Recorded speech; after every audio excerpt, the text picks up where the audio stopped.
Avatkaa suunne. Niin. Tai jää tekemättä. Kyllä.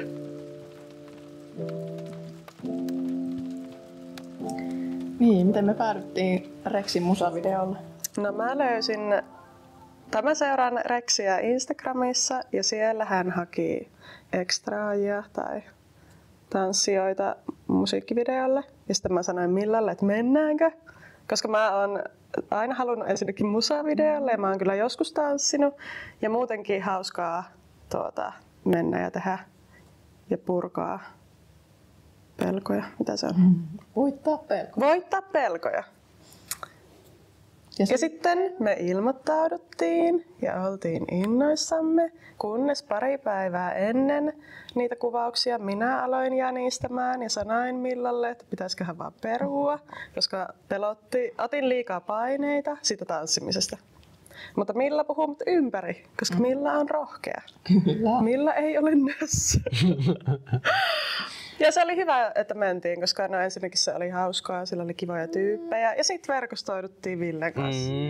Ja sitten me päädyttiin kuvaamaan behind the scenes videoita. Eli pitää mennä ja tehdä. Kyllä. Ja mäkin sanoin, että ammattilainen on paikalla, että kun siellä ei kuitenkaan niin tanssijat ole ammattilaisia kaikki, niin varmasti niin kuvaaja sitten tietää, miten saa meidät näyttää hyvältä, vaikka me tanssittaisiin miten. Siis jep. Kyllä. Eli voittakaa pelkonne.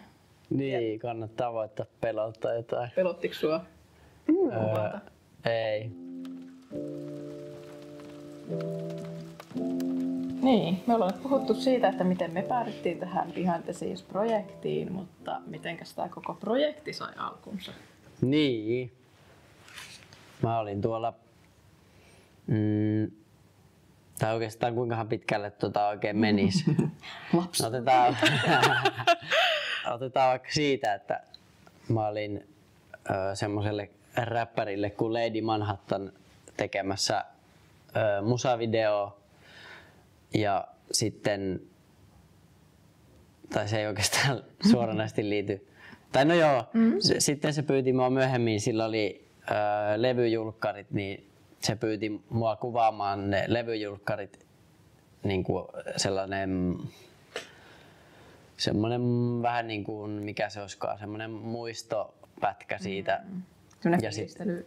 Fiilistely ja sitten showreel-tyyppinen, että sitten voi myös niin kuin promoa sillä.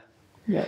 Niin mä olin sitä kuvaamassa ja sitten rehtori oli siellä esiintymässä ja sitten jotenkin me päädyttiin jotain höpisemään siellä ja sitten se keskustelutyyli meni siihen, että tyyliin vaan, että joo, mä oon musavideota tehnyt ja jotain semmoista ja sitten niinku sitten se rehtorityyli oli, että joo, mulla onkin itse asiassa ollut tarve tämmöiselle ja tämmöiselle ja sitten mä taisin sanoa siinä, että joo, että mä voisin tehdä sen musavideo, jos teillä kerran oli semmoiselle tarvetta ja sitten se innostui ja sitten meillä oli jotain palavereja ja muuta. Sitten me tehtiin yksi pienempi musavideo vähän aiemmin,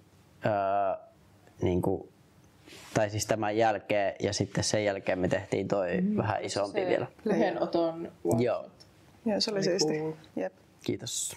Joskus noin on semmosia hetkiä, että jos tulee tommonen keskustelu vaikka silleen, että joo, että oon aina halunnut tehdä musavideon, sanoo vaikka tyyppiä tälleen, niin sit jos vaikka siinä on tullut ilmi, että sä oot vaikka tehnyt tollaisia hommia, niin jos et sä sano sille suoraan, että joo, mä voisin tehdä sulle musavideon, niin sitten sitä ei välttämättä tapahdu. Mä oon ollut semmoisia tilanteita, että on jälkeenpäin vaan, että se ei muuten varmaan tajunnut, että se voisi niinku olla ihan mahdollistakin. Kyllä. Siis samahan se oli siinäkin, kun me tultiin sinne niinku musavideokuvauksiin, niin oltiin silleen, että hei, meillä on muuten media-alan koulutus silleen, että sanoo oikeasti, että mitä saa. Tai sekin, miten me päädyttiin sinne festareille, niin sehän oli silleen, että mä olin tekemässä gradua. Ja sitten tuli tää festareiden järjestäjä mun ruokalapöytään, niin oli silleen, että mä teen festareita ja sitten oli että okei, me tehdään videoita, että jos tarvii. Kun eihän sitä niin tavallaan on ehkä semmoinen nöyrä, että en mä nyt tiedä, että tarviiko ne, ei vitti tyrkyttää. Mutta sitten toisaalta niin oikeasti et voi tietää, että jos niin joku tarvii sitä videoa ja sä oot siinä sen eessä, niin se on se mahdollisuus, mikä kannattaa ottaa. Eikä sillä häviä mitään. Niin, jep. Siitä tulee tällaisia siistejä juttuja. Muuten voi jäädä tekemättä. Niin, miettikää sitä. Miettikää sitä. Avatkaa suunne. Niin. Tai jää tekemättä. Kyllä.